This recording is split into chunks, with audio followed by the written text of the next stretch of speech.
question coming up in the chat window if it's good to close eyes while listening. And the answer is, yeah, close your eyes while you're listening. It definitely supports the ability for senses of perception to be more finer and clearer on what's going on inside.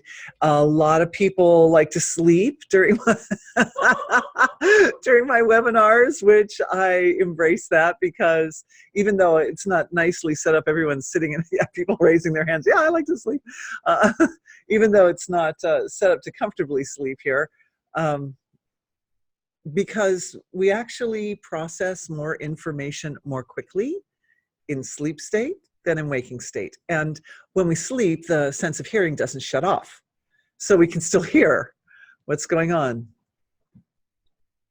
Just as a little aside. Oh, it's 11 o'clock right now. Audio is good. Okay, good. So we're going to go ahead and start then. Thanks everybody for being here. As usual, what I'm going to do is the prayer of gratitude, a review of what's energy healing for the new people, a little review of yesterday, and then we'll dive into today's topic. Oh, and by the way, I like to say, if in the first few moments, the name of today's webinar is Our Cosmic Connection, and we'll be doing energy healing work to enhance and support integration of our connection with cosmic reality. Our cosmic reality.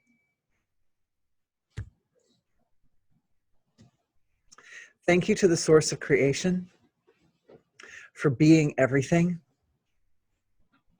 Thank you for being this live webinar and all the beings present and participating. Thank you for being the ancestors and the vital role that the ancestors play in the manifestation of the physiology.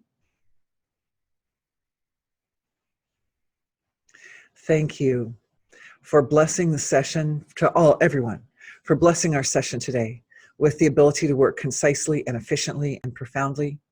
We want to address this topic of the cosmic connection in the most profound and efficient, most highest and best possible way. Always deepest eternal gratitude to the great tradition of wisdom responsible for the flow of knowledge in the creation, in the universe. Thank you. All right. Thanks, everyone. Okay, so let's see if I can get this straightened. What I'm trying to figure out is how to get also my chat window organized here so that, come here, chat window. Can I drag you? It doesn't like me to drag it. Okay. I've got a light which covers a lot of my screen, and it covers up your questions and your chats. And so that's something that I'm trying to figure out. Maybe for the next webinar, we'll figure out how to most efficiently navigate the window. All right. Thanks for being with me, everybody. Let's go into a brief review of what is energy healing. Okay, so energy healing is a process of using consciousness as the modality for the healing. So in other words, instead of medicines or surgeries or procedures, and I can't sincerely say instead of, because I am definitely supportive of people using Western medicine as needed, but we could say certainly in addition to, and many times can function as a great replacement for Western medicine, attention. And when I say that, I reference the 34,000 recorded cases in the Library of Congress of people healing themselves through the placebo effect, for example. So we know that consciousness can heal the body. In fact, we know the body's inherent healing mechanisms are online and going all the time. The difference between energy healing and just sitting back and saying, well, my body will heal me somehow, is that number one, a lot of times by the time we come to energy healing, there are symptoms or problems which don't seem to be healing. They don't seem to be getting better. So, or they need help getting better. So that's number one. Number two, what energy healing does is it utilizes the focus of attention. So we bring attention into the area, starting with the symptom, which is really easy to locate usually. And that doesn't just mean physical symptoms, that also can mean financial symptoms or social symptoms or any other types of symptoms. Anyway, we bring awareness into the area where the symptom lies, and then awareness, being pure consciousness, being pure perception, enlivens totality in that area.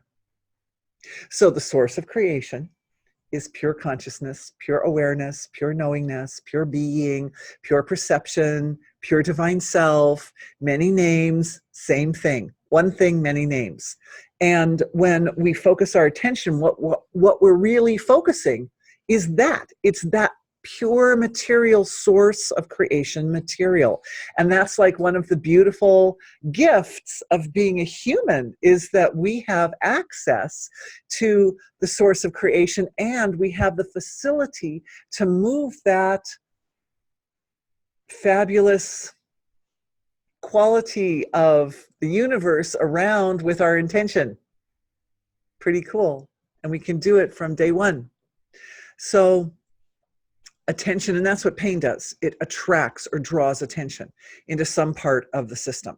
So what happens? There's some symptom and some discomfort, and the awareness goes in. And as soon as the awareness sits on that, it starts to enliven its own nature, which is wakefulness, perception. So as soon as we put our attention on some area that's hurting, we start to understand more about that area. And as the understanding grows, that allows more awareness to move in. And ultimately, the value is that this drawing forward of awareness and attention brings all kinds of healing resources to bear on the situation. Now, in energy healing, it's a little more complicated than that.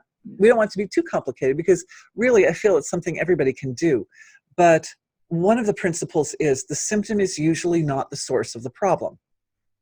So it's good to start with the symptom, because that's a nice launching point, but then follow the symptom back to its source.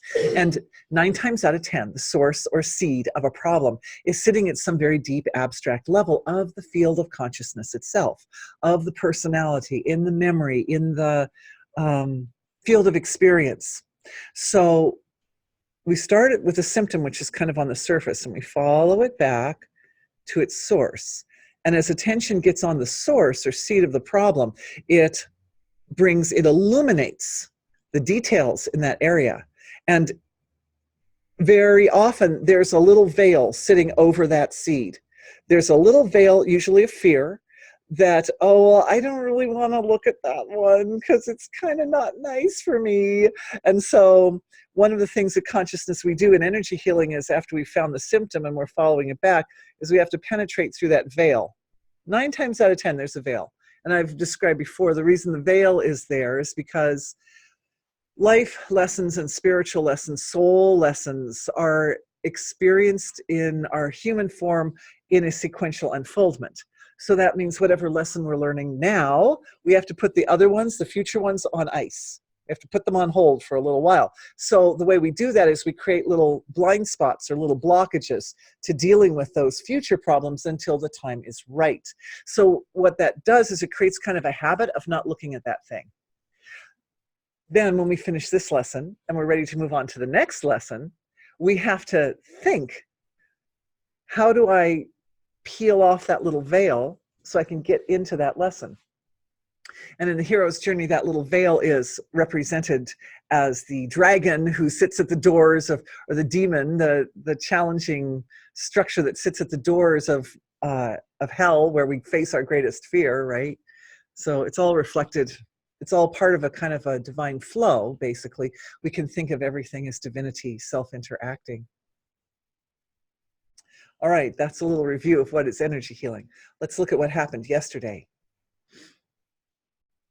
Yesterday, we started out with it surprised me, but we started out with a healing for the immune system. Oh, sweetheart. Okay. Tom, can you check the chat window, because the chat just came in that you might need to attend to. Yeah, we started out with a healing for the immune system. an upgrade, because it takes the average physiology 7 to 10 days to get over a cold or flu, but that is not necessary. And the ability to recognize very often, first up in this area of the physiology, we recognize the presence of a virus in the environment, and the part of the brain which signals the immune system that we need to go in, and also the microbiome, that we need to go in and extract the DNA of that virus and then produce the correct protein that kills the virus. That information, there are channels of information that allow the system to flow through that cycle very quickly. And so that was all cleared out and organized so that everybody can very, very quickly, the moment something comes in the system, you immediately recognize and immediately start to produce the correct response, so that instead of taking 7 to 10 days, it can just take minutes. May everyone be very healthy through the holiday season and into the spring and forever. Okay. There was also a lot of ancestral healing.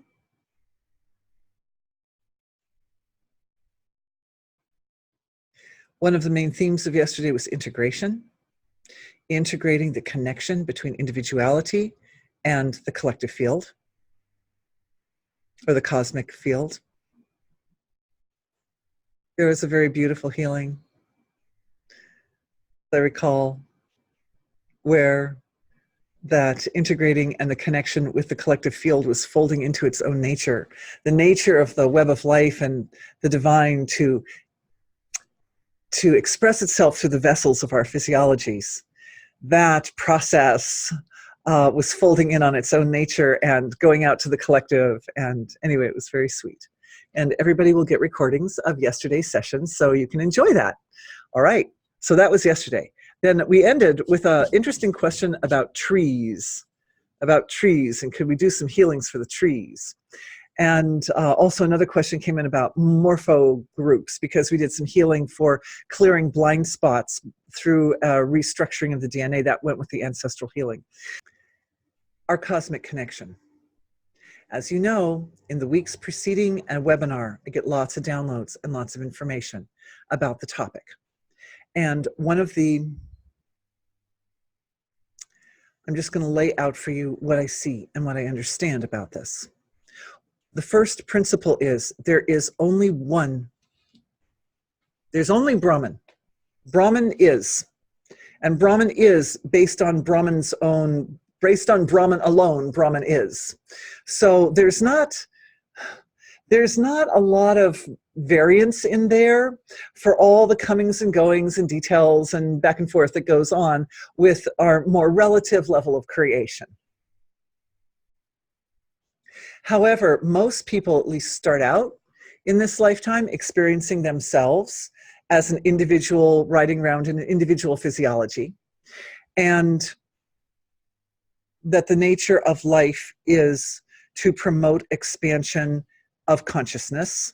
And so consciousness starts to expand and grow. And then as that happens, we start to realize that the whole field of life is reflecting the same one consciousness, the same field of expression, the same ocean, an infinite, qualityless ocean of knowingness is reflected everywhere. When we look out into the cosmos, as mentioned yesterday, and tying into the question on morpho groups, we find that the universe is adorable. And so it's nice. It's nice to know. And it supports the ability to feel familiar and comfortable and at home with the cosmos. Because when we read, if you read too much science fiction, or even just looking out at the sky, it looks so vast and so big out there, and it seems a bit inaccessible. But nothing is inaccessible to consciousness, of course. And the initial impulse behind the manifestation of every human life and everything else in the universe is a very innocent, very sweet, very blissful impulse of cosmic intelligence. Sometimes there's reference to the bliss of Brahman, the bliss. And that's the initial impulse behind everything that manifests. So even when yucky things happen, there's something usually behind it that's trying to get to love somehow. So that initial impulse is one of what I've noticed, particularly over the last couple of weeks, is one of the most important fundamental resonances that activates in the causal field, which the causal field sits as the first manifestation out of unmanifest being, out of divine being.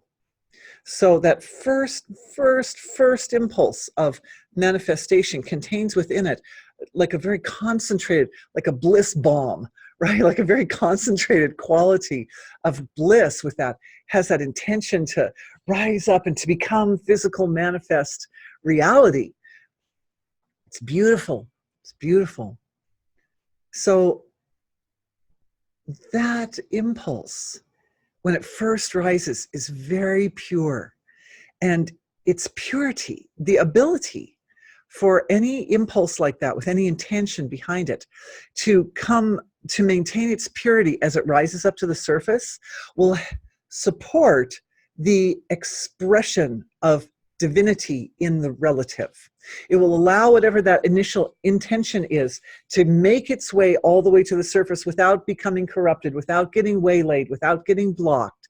It allows, it's that intensity of that wave of bliss that allows that intention to make its way all the way out to the surface.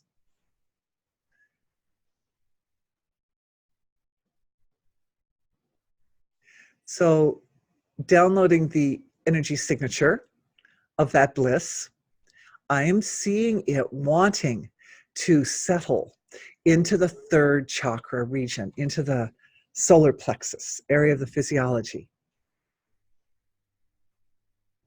And I'm also noticing that for some people, that's where the blockage is.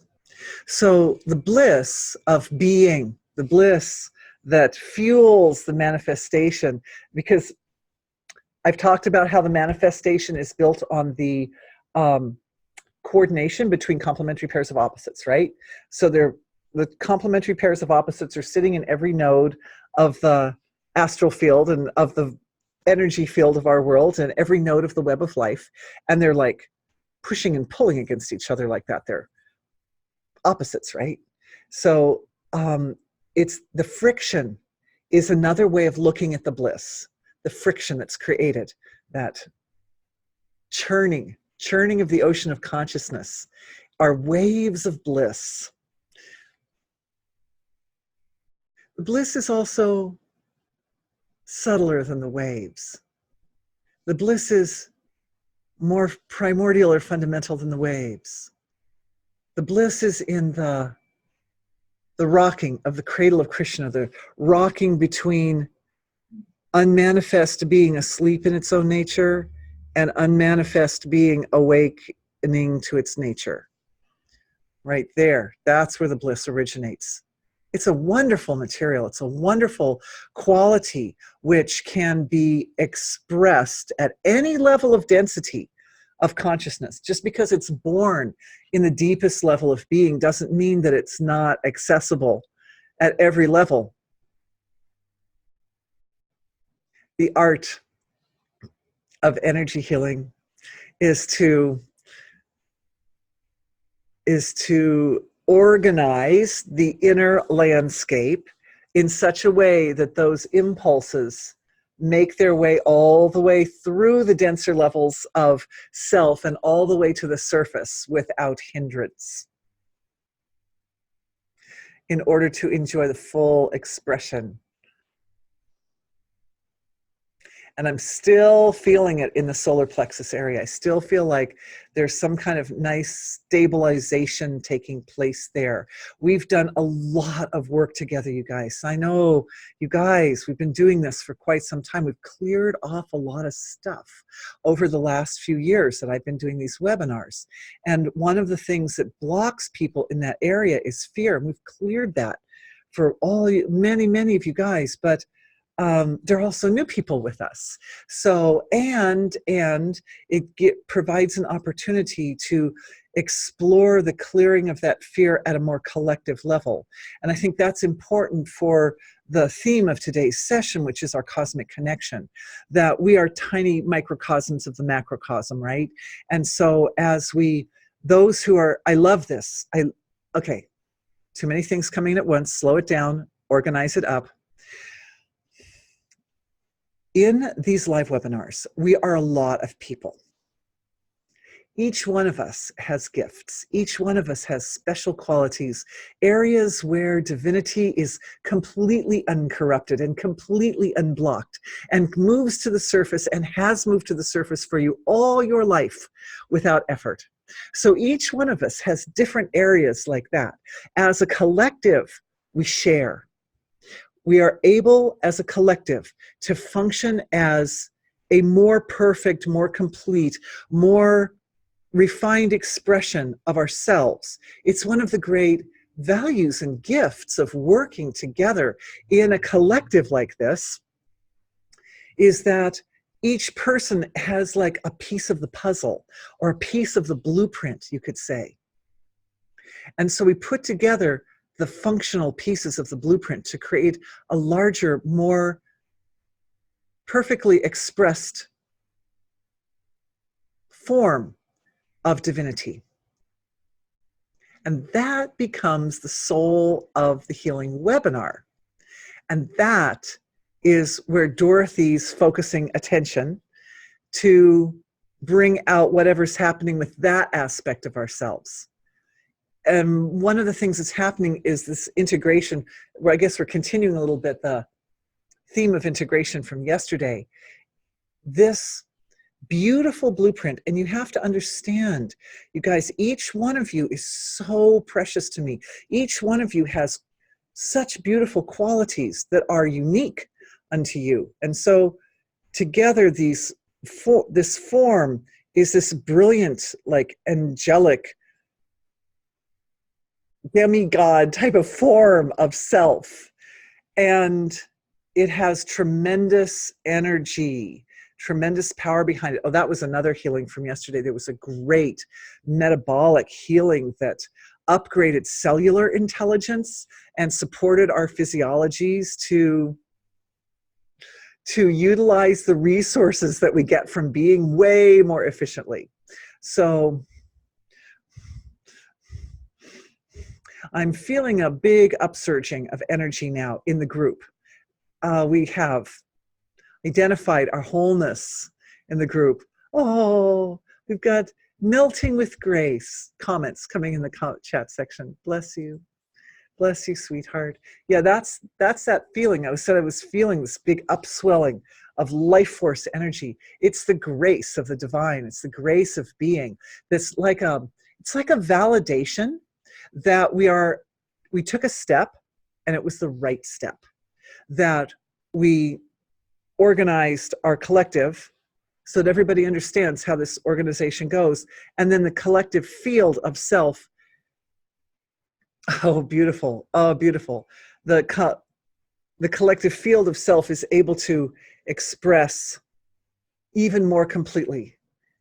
It's able to bring more energy to each one of us individually. And it also provides harmonic foundation for everybody's soul blueprint, for everybody's body blueprint. Body blueprints, there are different types of blueprints, but the blueprint of the self, we could say, can compare and contrast. Not everybody, it's not appropriate for everybody to have every single upgrade that's in our divine collective. It doesn't matter. And right now, it's not necessary. But take note, store it, save it. This blueprint of our collective, healing collective, is so powerful, you might need it later. You could use it later.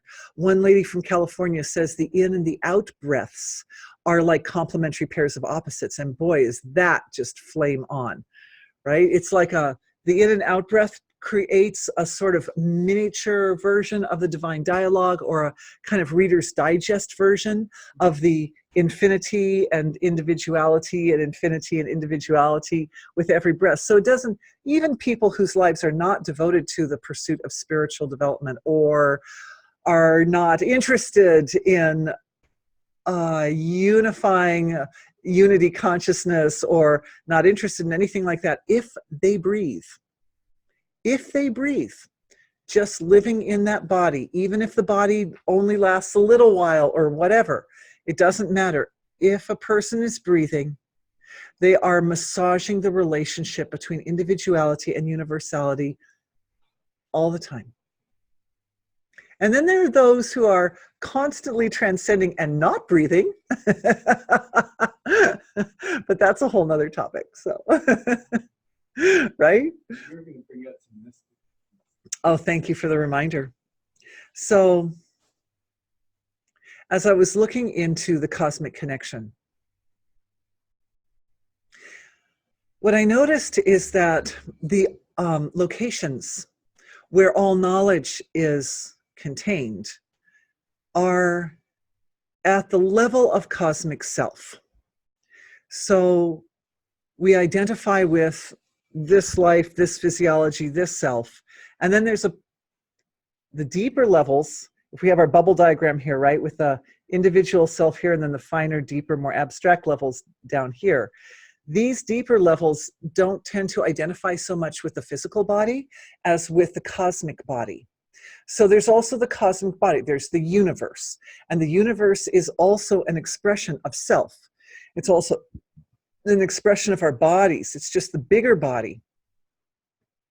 So think of a big body, and then there's like a point of perception. And the point of perception is the physiology. It's like the antenna of this big body. So all of us are living within and experiencing the whole universe. And within the context of the whole universe, we have our point of contact, or a point of perception. But the whole universe, it's like if I said, well, I'm just my pointer finger, or I'm just my eye. I'm not just my eye or my pointer finger. I'm all of this. And so we're all of us really are all of the universe. Okay. So in the universe, there are these locations where all knowledge is contained. There's the Akashic record. There's various. There's a place where archetypal templates reside, and these are, just to describe, the archive of the archetypal templates. It contains the templates which form all things in the universe, but holds them when they were in their initial state of that first initial spark of bliss. So the archive of the templates is a very light place. It's a place where every form there is extremely sweet. It's extremely innocent. It's extremely pure, and I would say soaking in this bliss, which fuels the manifestation process. They're templates for everything. It's overseen by a kind of overarching intelligence, and that brings me to the topic of hierarchies, which I thought we should probably touch on today, but I'm going to circle back around and return to that. I want to make sure that we've covered the templates sufficiently. The templates, remember, we're the microcosm of the macrocosm. So you can kind of access the templates through the solar plexus area of the physiology. But the archive of the templates is a cosmic reality. The other thing you need to get to the archive of the templates is the causal field of the physiology needs to be resonating or humming in a frequency which aligns with the energy frequency of the home of the templates, of the archive of the templates.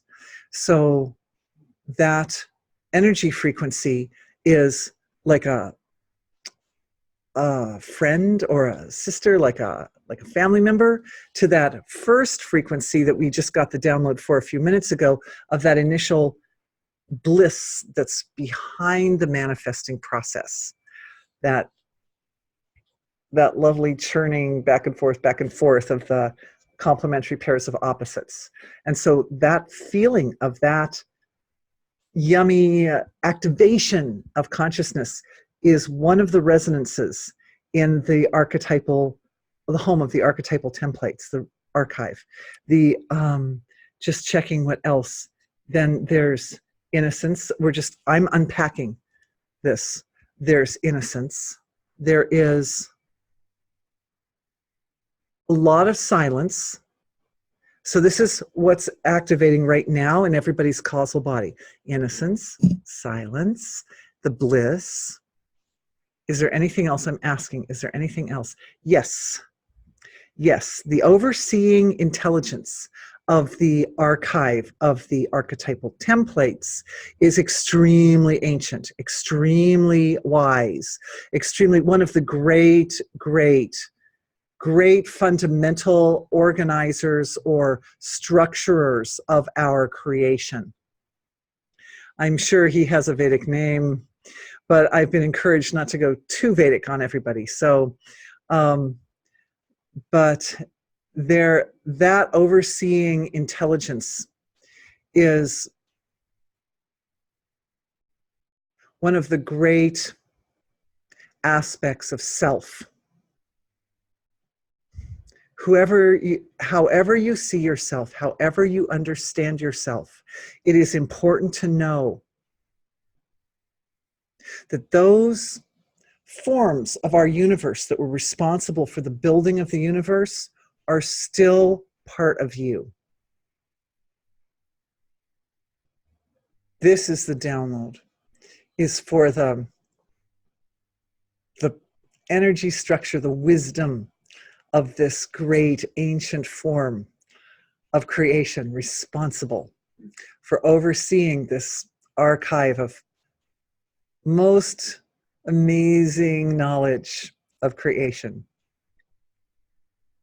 And we're just letting that kind of sink in and soak in a little bit. What it's doing is it's structuring in the nervous system, creating new neural connections, supporting some organization, looks like a little bit cleaning up, a little bit tidying up the inner flow of wisdom in the nervous system, so that access to the home of the templates, as well as lots of back information behind the use of the templates,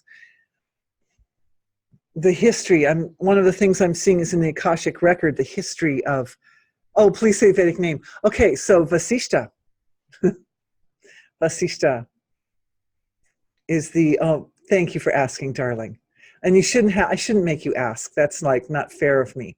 But out of loving respect, I get advice from people. Oh, don't use too many Vedic names. You lose people who don't have a Vedic background. And then of course there are lots of people who do have a Vedic background, but thank you for that. Vasishta.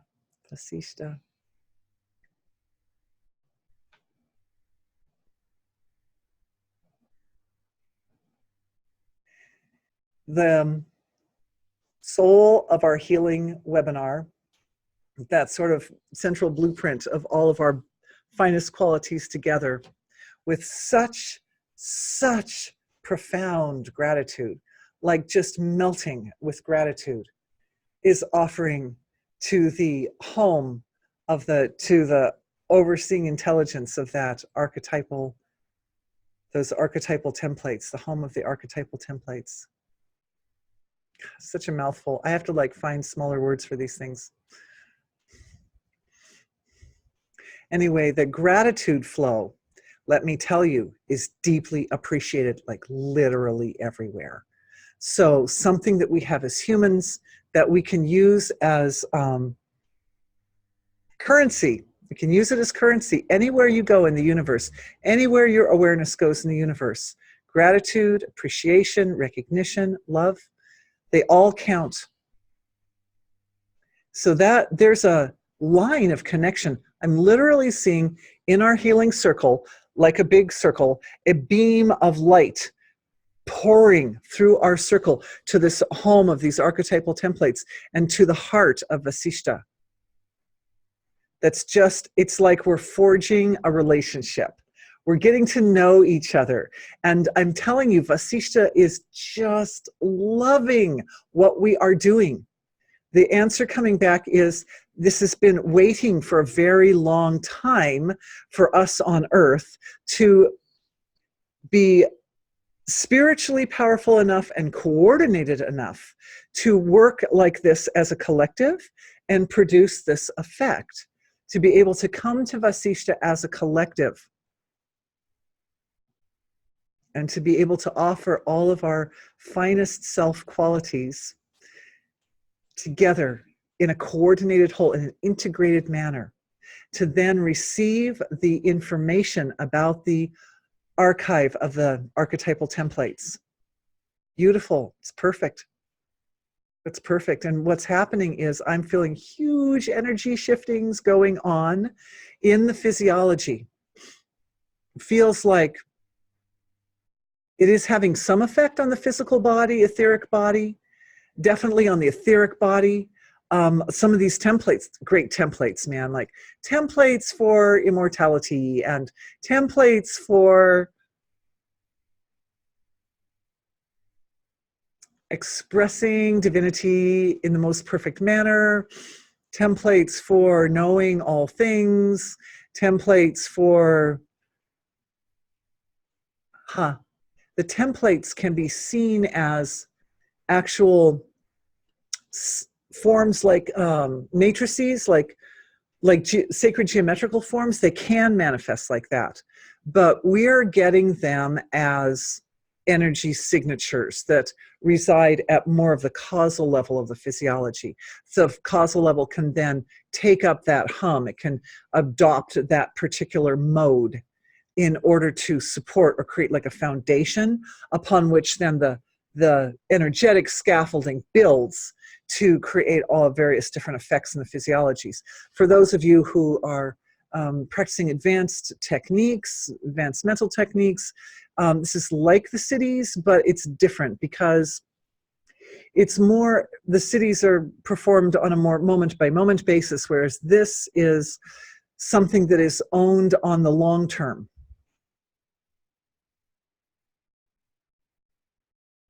I'm getting a download and understanding how that can even happen, and I will tell you in just a second.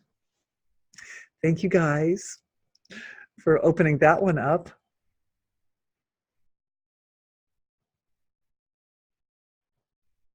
All right. So remember earlier I was kind of like fumbling around over the term blueprint? I actually did a blog for Body Blueprint. I need to get a video out there on that one as well, but we need to talk about the blueprint for a little bit. Just put a video up. I did put a video. Oh, thank you. Maybe you can send a link. Oh, yeah. We should link that to everyone. That video about the body. Thank you. Thank you so much for remembering. Thank you. I appreciate that. Yeah, so the blueprint. There, I remember I was mentioning hierarchies.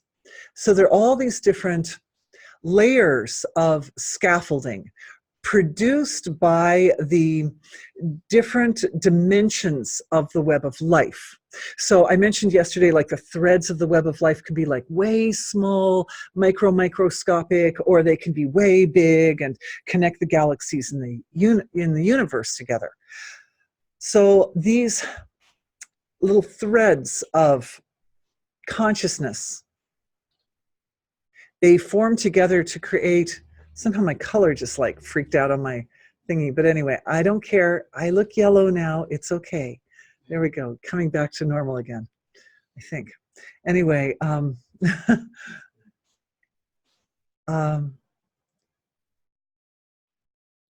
they form these little sacred geometrical structures. And some of them are symmetrical in every single dimension, but some of them are symmetrical just in like certain dimensions.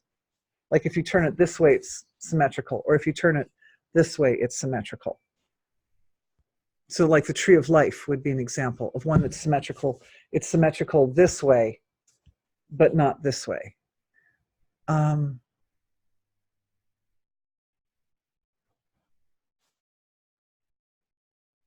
blueprint is essentially comprised, we find it, we look upon it at the level of the threads, but a stabilization of particular specific resources for the soul, which are accessible through the archive of the archetypal templates.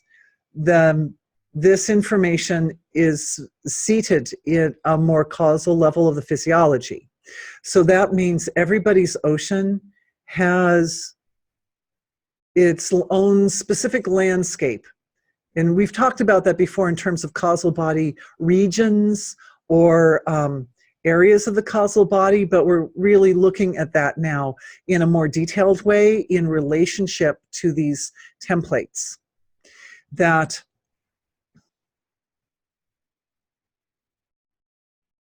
various features, various capabilities or structures accessible in template form can be permanently established at the causal level of the physiology, so that everybody's ocean has its own flavor, you could say, has its own everybody, the water in everyone's ocean's a little different. And so gives each person in this session access to specific, very sophisticated forms of consciousness, resonances of consciousness, which can be adopted into the causal level of the physiology, which is why we had to do the healing yesterday for the mitochondria. Just saying, so we have the physical correlate to go with it. And then that sweetens the ocean. It makes it lighter. And the bliss is not so much purifying, but the knowledge that comes with it, the knowledge that flows, that uses the bliss as a vehicle, that knowledge is really purifying.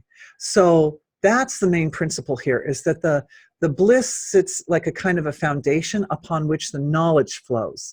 And as the knowledge flows, it purifies the system. So that's what we have going now.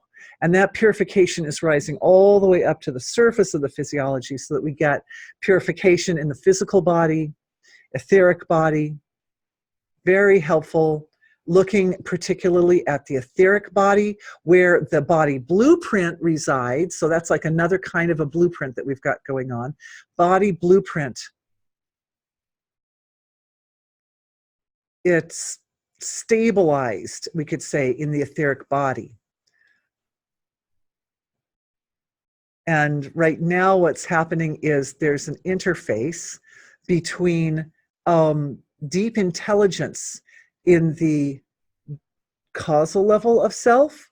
I would call it sometimes I refer to the karmic board, but it's that aspect of the causal body responsible for monitoring and taking care of, like, watching what's going on with the karma and measuring and adjusting like that.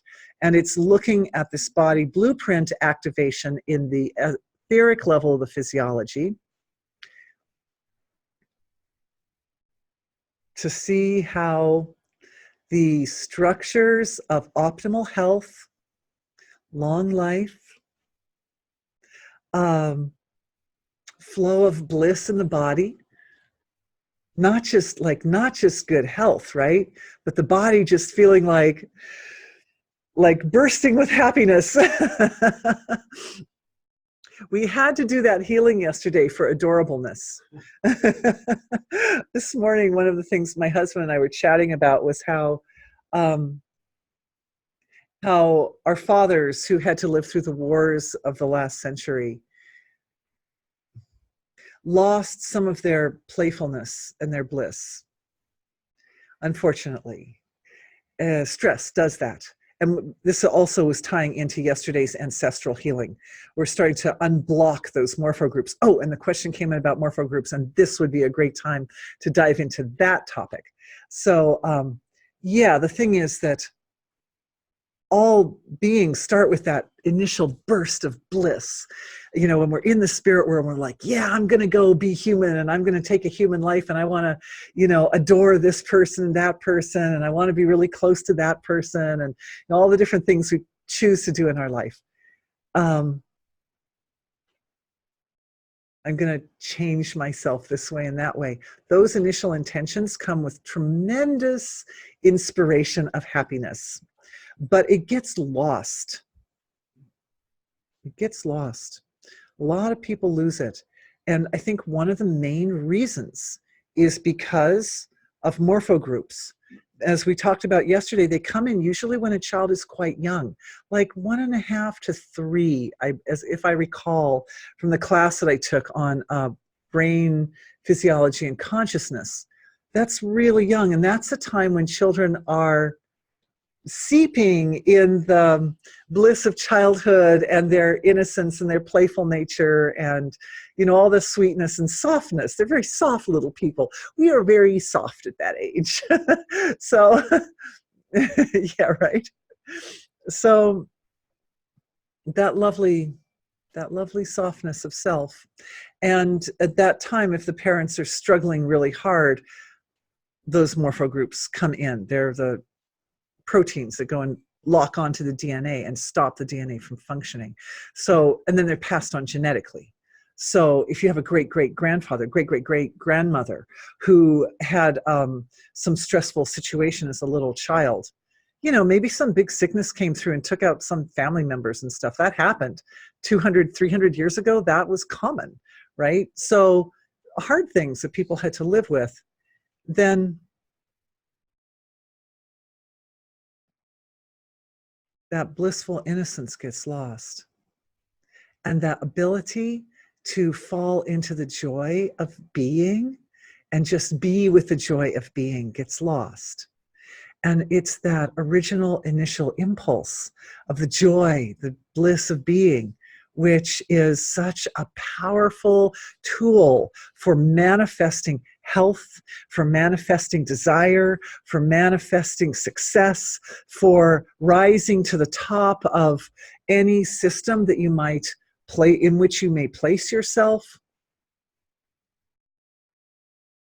So this is, the bliss is being stabilized and integrated in these physiologies, particularly at that very first in the etheric body, where the body blueprint is. So we're clearing it out of the DNA at an etheric level of the DNA first. Just to give everyone context, etheric body is that layer that's just below physical. So here's physical, and then there's etheric. And etheric looks like your body. It's like your ghost body, or the body you run around in your dreams, or like just an energy map of your body. And so it has DNA. And so first at the etheric level, the morpho groups are melting off of the DNA. And so many of those morpho groups are covering structures in the DNA that promote and perpetuate and allow the flow of exquisite joy in the experience of being human. Now that we're grown up, I mean, everybody who's a parent knows that between around ages 1 to 4, that's when children have to learn how to get along in society. So that's when children are told, shush, the grown-ups are talking now. Or, you know, you can't, if you want that thing, you have to ask for it politely. You can't just like have a fussy fit. Or whatever. People learn to say please and thank you at that age. Stuff like that. And children at that age are very unfiltered. So their tendency or their nature is to just let it all go, man. If they're hungry, they're completely hungry. And if they're angry, they're completely angry. And if they're happy, they're bouncing off the walls. So that gets sort of curbed back at that age. It gets curbed back. But now we're grown-ups and we know what the laws of society are. So we can reinstate these levels of beautiful joy in the body and in the consciousness at a very deep level. So I'm just going to feel into that for a moment.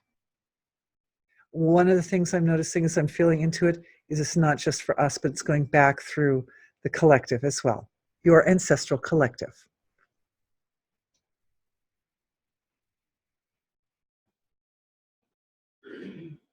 Beautiful, beautiful, beautiful, beautiful, beautiful, beautiful.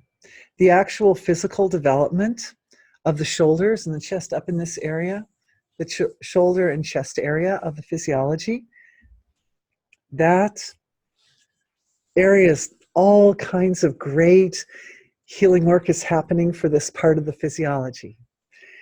One of the things that's happening is a dissolving of calcifications, particularly in the spine and the neck area there.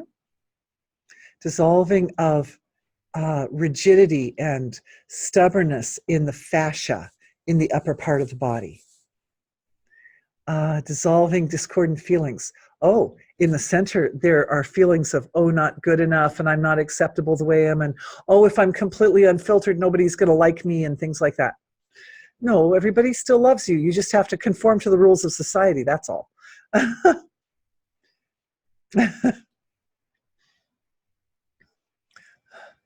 Okay, okay, okay, okay. There's this like all this change and transformation in the etheric, and then that ripples up to the physical body.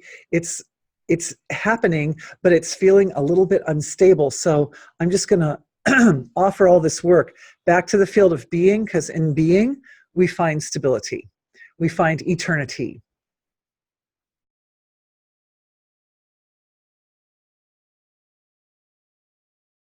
Just feeling it offering back again, again, again, again, all the way. And what's happening is it's offering back dimensionally, which means through the tissues, and then through the cells, and then through the subcellular structures, like dimensions smaller, smaller. Molecular, of course, because it's also DNA work, right? Atomic, subatomic 1. I'm just counting as I'm watching it. Subatomic 2. And then to pass the quantum level, pure light, pure, purest light, manifested from the source of creation, radiant from the source of creation, purest light. It is so perfect. I'm digging around for adjectives. No adjectives. Purest light, that's all. And it's right there at the quantum level of the physiology as I'm assuming, I'm asking, as a stabilizing influence for this healing. Okay, so there's a big flush of that light like that up through the tissues, up into the physical tissues of the upper part of the body. Very nice, very good. I'm seeing it rolling up the neck and up into the head. And I'm also seeing a line of it going down the spine and down into the tailbone area. So it looks like the central nervous system is affected by that beautiful quality-less perfection of light of consciousness.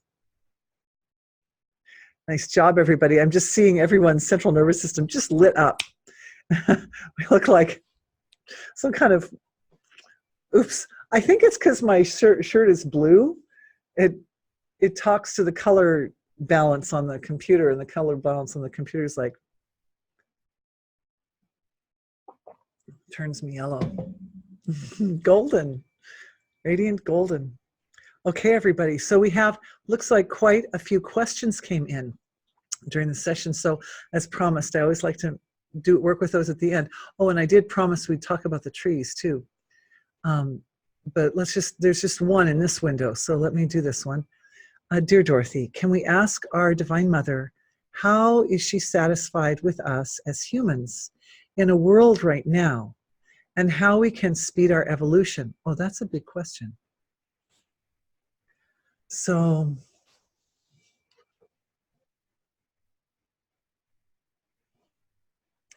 the question is an earth question. This is a mother who's asking this question, and she's asking it for all the children of the earth. How does she like us? How can she love us as humans the way the world is now? And how can we speed up our evolution collectively at a global level?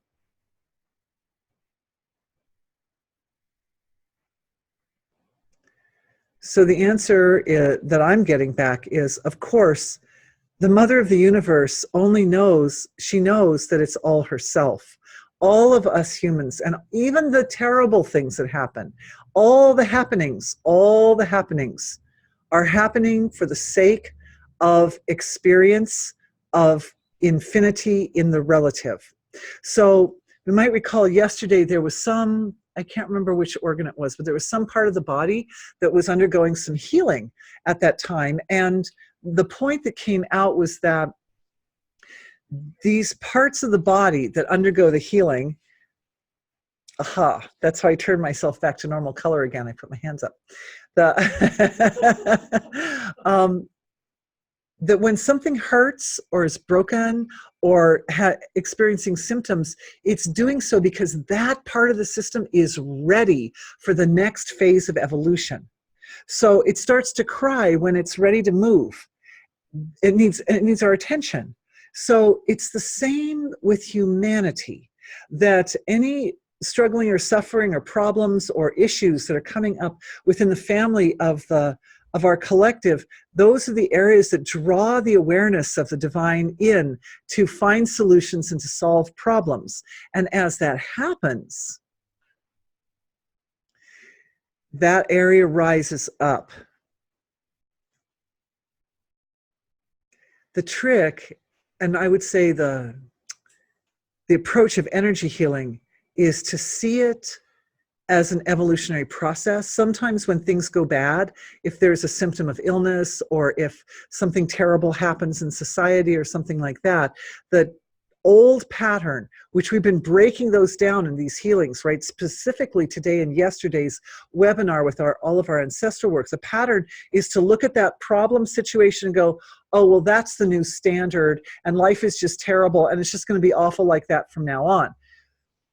But actually, the real reason that it comes up, the problems rise up in society or politically or economically or whatever, is because that's the area that's ready for its next transformation. It's like ripe and open and prepared. And we bring in the silence of being and that pure stream of awareness, conscious awareness, and that illuminates details.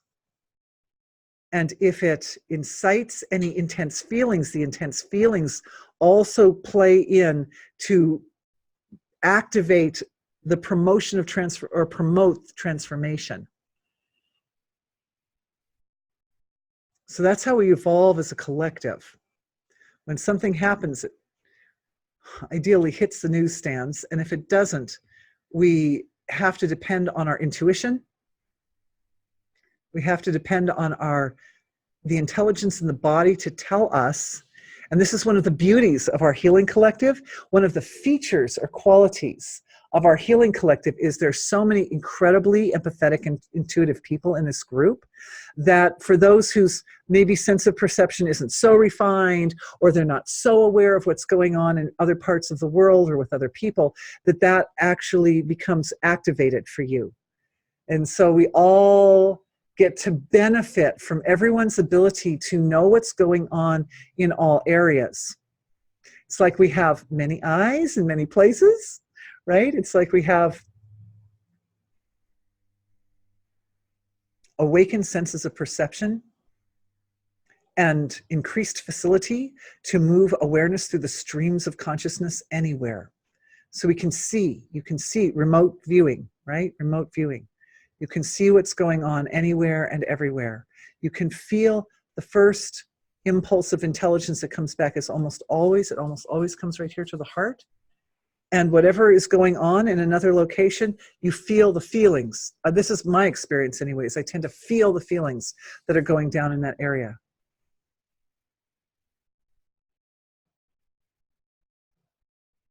We're also in this healing right now, opening up and activating the ability to read internal cues, because if there's some remote viewing going on, the information from that distant location comes in and it will trigger the pineal gland to promote certain types of impulses in the brain.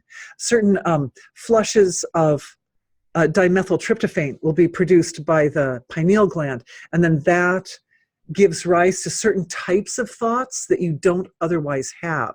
So what's happening right now is awareness is flagging those types of thoughts for you, so that when you have a thought that's coming in from a remote viewing, you know that that's what it is. There's no doubt, like, well, why am I having that weird thought? No, that's a thought coming in as a response to something that's happening in a distant location, so that you know.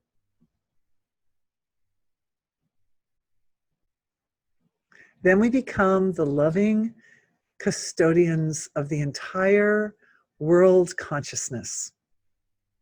Our healing collective is like a loving parent, the entire earth consciousness.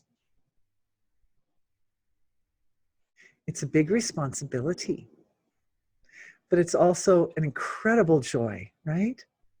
And it's designed to work in such a way that it doesn't distract or stop you from functioning in the relative successfully. If anything, it enhances. Because there's a lot going on everywhere all the time, right? Lots of bad, lots of good. More horrible things than you could ever possibly know, more good things than you can ever possibly know. So the remote viewing is engaged in order to support individual evolutionary progress, spiritual evolution, individual spiritual evolution. And so what that means is you only get those bits of information that you really need to help support where your personal flow of spiritual evolution is, and your personal flow of spiritual evolution is perfectly 100% aligned with divine intention. So as you're evolving spiritually and you're getting information about things happening in other places that relate to that, then the result is you not only help yourself, but you help others as well. And it definitely speeds up and enhances the evolution of the whole world. And it definitely speeds up and enhances personal evolution. Wow, nice question. I love you. Thank you so much for joining this webinar. By the way, to the mommy who asked this, because she almost thought she wouldn't because of family responsibilities. Love you. Okay. The trees, we touched on the trees yesterday, but we need to again, and then I'll come over to the ones that are here in the chat box. And hopefully, we've only got about 15 minutes, but I think we can do this. Okay. So last night, there was this really beautiful work that coordinated our work as a healing collective with the Davic intelligences of the earth that are responsible for taking care of the trees. Now, I know why we had to wait till today to do this particular healing, because today our healing collective is way more integrated than it was last night. You notice all through the entire time that we've been here, I've been talking about how we've got sort of the blueprint of our healing collective, and then we have our own individual sort of connection in with that. Everybody needs to know that the soul of the healing collective, as you know it, as you perceive it, is actually a larger version of your own self. Gotta say that again, because it's important.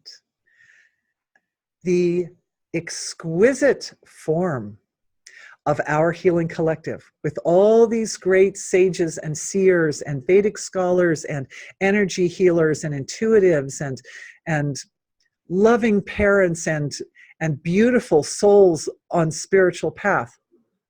This energy healing collective, as you see it, as you understand it, is actually an integrated part of your own structure of self.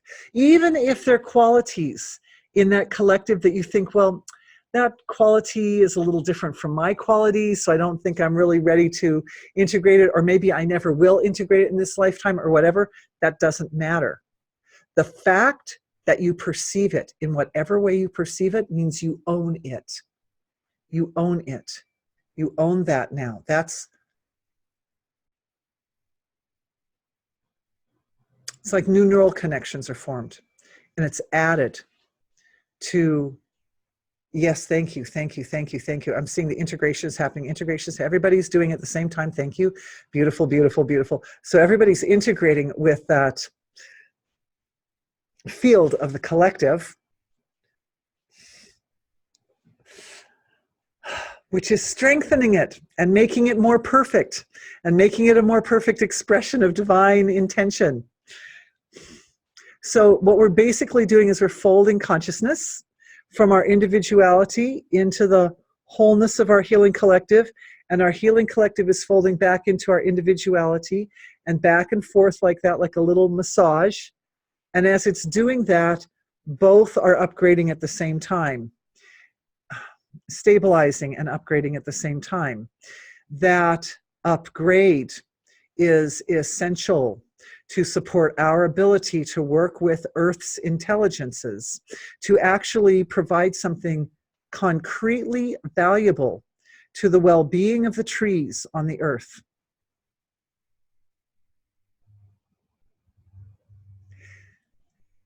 Seeing the subtle structures of the bodies of the trees.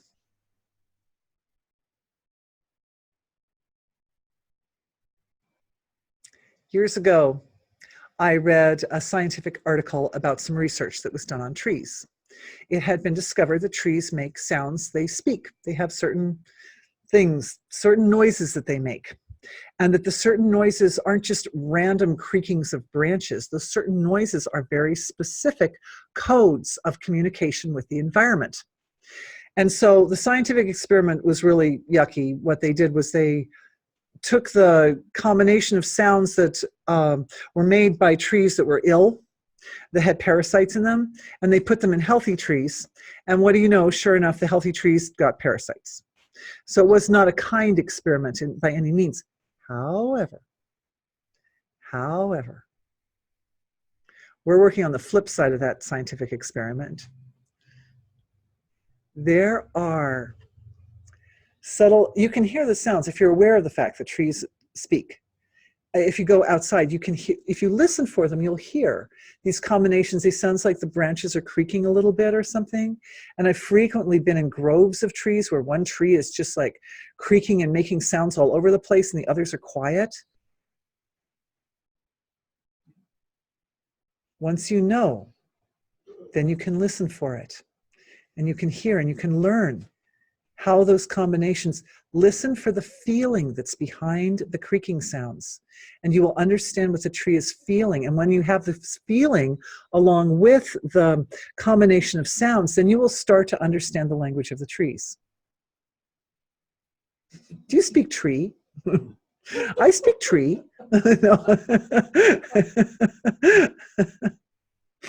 Are you a light being of exquisite radiant beauty? Oh, yes, you are. So anyway, there are particular codes for attracting devas to the trees, for attracting like certain types of earth. You know, if you think of parasites as being kind of little and they get in the tree and they make the tree sick, think of really, really little tiny packages of creative intelligence, really little tiny forms of intelligence, like little loving thoughts, okay, that can go and sit in the plants. They can sit in bushes too. We have a friend here who's got a bush near his building that lights up with little sparkling lights, not electric lights, lights made of consciousness. I still have to go over and look. Anyway, I've been bad. I've been so busy at night. But anyway, it's coming. We go on vacation in a week. Okay, so these beautiful threads of the web of life that have the potential to rise up all the way to the etheric and even break the physical level, even break forth to the physical level of surface of creation. These threads are activated by a particular codes of communication, which the trees can now learn because we are recognizing it, right? That's what we do in energy healing. We get our attention in and we recognize, we awaken with the light of perception. So is there a template? Could Vasishta help us? Oh, probably. A template for the trees, an archetypal template for the trees. Beautiful, beautiful. Can it be given to all the trees? We need the elm trees in our area, because the box elder trees, the box elder trees in our area, because I noticed 2 years ago, first the ash trees were taken out by this ash borer, and now the box elder bugs are like expanding. So for the box elder trees particularly, but for anybody else, you guys can think about the trees in your area. If there are any trees you particularly have a fondness for, or you're close to, or you love, you can think about them right now. And we're just going to let that template flow through us, because we know how to access the archive of the templates, right? And so just accessing that specific template for the trees, moving through our physiologies, our points of reference in the universe, to all the trees. And what's happening is the Davic intelligence of Earth can pick that one up. And they also, the Davic intelligence of Earth responsible for caring for the trees, can then also gain access to the home of the templates. And this is weird, but what I'm getting from the Davic intelligence of Earth is they don't want to mess with the archive of the templates. It's like somehow not, because this particular quality of intelligence in the Earth is because it's not of a physical form, it's for some reason not stable enough to access the intensity of the bliss that's in the archive of the templates, because it like creates a imbalance for them. So we have to do it. So we do it. Well, that's nice. We've got something special we can do. That's nice. That's nice. I bet there's a template in there somewhere, though, to help support the stability of the physiology of Earth's intelligence, so it can also. But that's probably for another day. We've got a few more questions, and we don't have a ton of time. So let's look and see.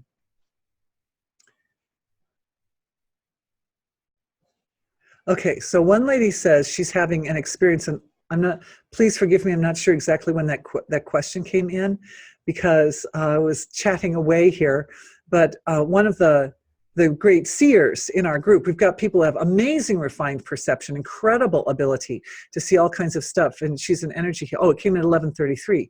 Hey, look at that, my time's just popped in. Okay, so that was about 45 minutes ago. She was seeing a point of light in the center of a triangle, in the center of a sphere. So that's a sacred geometrical form. That may have been about the time that we were talking about the templates as well. Okay, and here's another question. You're speaking of the trees. I see spirit and nature dancing together, tumbling spheres of joy. That is so beautiful. Spirit and nature dancing together. God, beautiful. The trees are such great, glorious, stable anchors for spiritual energy force on Earth. It's amazing. And here's another comment. That is why the Buddha was fully awake under a tree. Right. The Buddha also was working with a combination of these energies. One more. Okay, and then there was the question about the evolution. Okay, that's it. We did it, guys. I answered all the questions. So thank you, everyone, for being with me today. It's been really wonderful to take this grand exploration into at least one of the mystical regions of in our cosmic connection.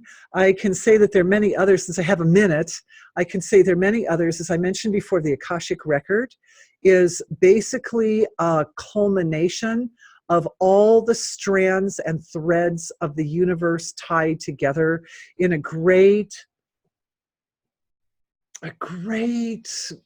rope. I think of it as a kind of a rope. It actually ends up making more of a kind of a spherical form, but it starts at the Big Bang, right?